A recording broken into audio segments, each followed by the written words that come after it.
बारिश थम चुकी थी, मगर गली में नमी और मट्टी की खुशबू अभी भी बाकी थी।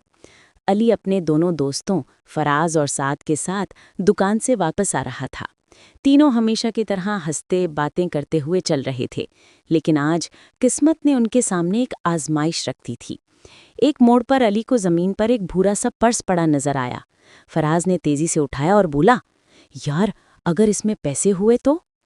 पर्स खोला तो अंदर हज़ारों रुपए, शनाख्ती कार्ड और एक कागज में लिखा हुआ था, बहुत मुश्किल से इलाज के पैसे जमा किए हैं, खुदारा गुम ना होने देना। साद खामोश हो गया। अली की आंखों में इज़्तिराब था, लेकिन फराज के दिल में लालच ने दरवाज़ा खोल दिया था। फराज बोला, हमने पाया है, हमारा हक है।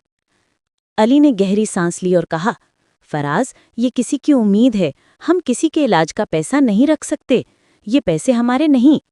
साद ने आहिस्ता कहा, अली ठीक कह रहा है, ये गलत होगा। अली ने पर्स उठाया और बोला, मैं ये पैसे वापस करने जा रहा हूं, जो साथ आना चाहे आ जाए। चंद लम्हे की जद्दोजहद के बाद फराज ने सर झुका दिया, यार, मैं भी आ रहा हूं, मुझे अपने आप से जीतना है। तीनों शनाख्ती कार्ड वाले पते पर पहुंचे। दरवाज़ा एक थके हुए परेशान आदमी ने खोला। अली ने पर्स आगे बढ़ाते हुए कहा, अंकल, ये शायद आपका है। आदमी की आंखों में आंसू आ गए। वो कांपती आवाज में बोला, बेटो, ये मेरे बेटे के ऑपरेशन के पैसे थे, मैं समझा सब खत्म हो गया। फराज के दिल का बोझ उतर गया। वो लरसती आवाज में बोला, अंकल, असल बात पर्स मिलने की नहीं, सच्चाई मिलने की है।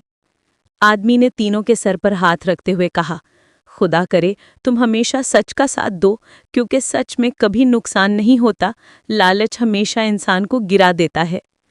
तीनों दोस्त वापस जा रहे थे। आज वो तीन दोस्त नहीं, बल्कि एक इम्तिहान के फातिह थे।